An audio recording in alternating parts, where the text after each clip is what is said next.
Thanks again for helping me in, Professor. I feel so horrible for distracting you from your busy schedule. I honestly can't think what I would have done if you didn't show up. You always...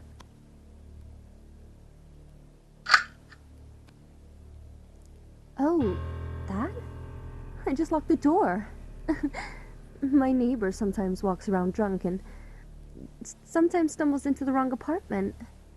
But anyway, enough about her. Let me get you that drink I promised you. And you're sure you wanted water, right? I can't entice you to anything else? Not that I have alcohol or anything in my apartment, of course. I'm not that kind of girl. A college student more interested in finding the hottest party than a pursuit of knowledge has no place in my class. Your own words. From the first day of class.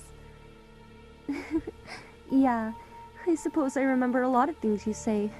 I just have a knack for remembering important things, like... I still laugh when I think about how you totally shut down that idiot Carter when he was trying to heckle you that one time. Third day of class, I believe. Yeah, he's always been a bit of a nuisance, hasn't he? I've always hated how he'd interrupt your words and try to ridicule you. Not that he ever succeeded, of course. He's a fool, and you, Professor? You've always been such an amazing... I mean, you're so inspiring and motivating and handsome. And so kind to me. Water, right. Sorry. How could I forget?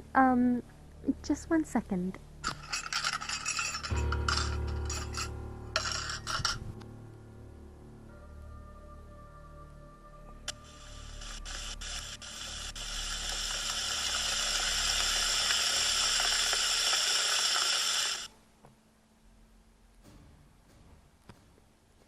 I should let you know that you won't have to worry about Carter being a distraction in your class anymore.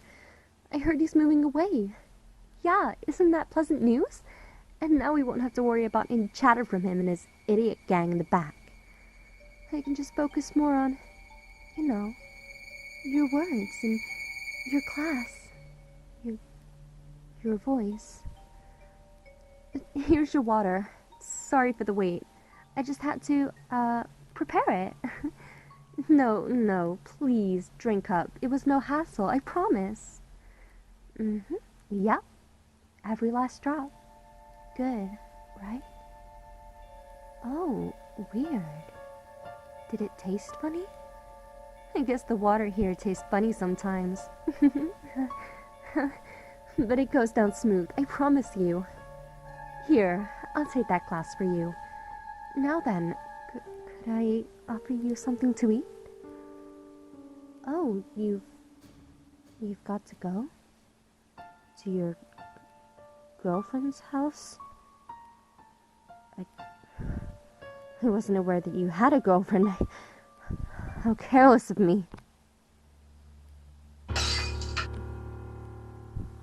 Oh no. Sorry. I'm so clumsy. I just get so frazzled sometimes, and I didn't know you had a first aid kit? Huh? I am bleeding, aren't I? Such a pretty red. Oh, right. First aid kit. It's in, the pantry in the kitchen. I'll get it. No, Professor, please, I'll get it. No, please, don't go in there. Don't go in that door.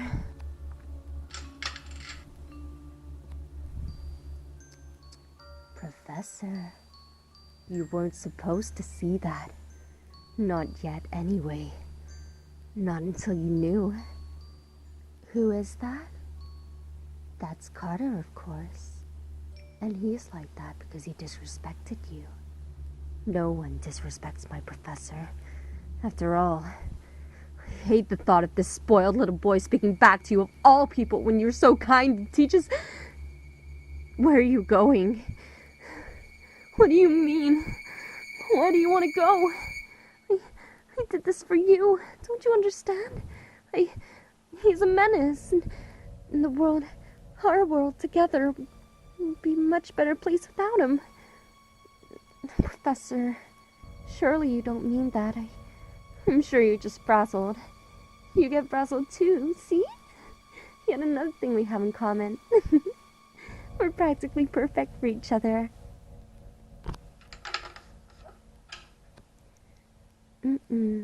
That's no use, I assure you. That door won't unlock unless I want it unlocked, and, well, if I'm being honest, I am happy with you right where you are. Though you could be a little closer, if I'm being really honest. Oh, come, Professor. You shouldn't be so frantic, especially with what's coursing through your system right now. I might have gone a little overboard with the drugs, but, well, I had to make sure to work, you know? I finally have you here after all. I couldn't waste this one shot. That's a good professor. Sit down. Your hair's fallen in your face. Here, let me get that. Oh my. You're every bit as soft and smooth as I thought you'd be. I admit, I always imagined our first time this close would be under sweeter circumstances. But being with you is all that matters now. You'll see that soon one day too, Professor. Being here with me, being mine, it's all that matters. Now then, why don't you sleep for a while? I'll tuck you in nice and cozy. I'm sure you're feeling pretty tired right about now, right? That should have got you out for a few hours. Which should be long enough for me to find out about this supposed girlfriend of yours. Aren't you excited, Professor? We're so much closer to being together now. This is the happiest I've been in years. Ever since that time we first met, years ago. You don't remember? Well, how about I tell you all about it when you wake up? And I go make sure that this supposed girlfriend of yours won't bother us. Okay? Good night, Professor.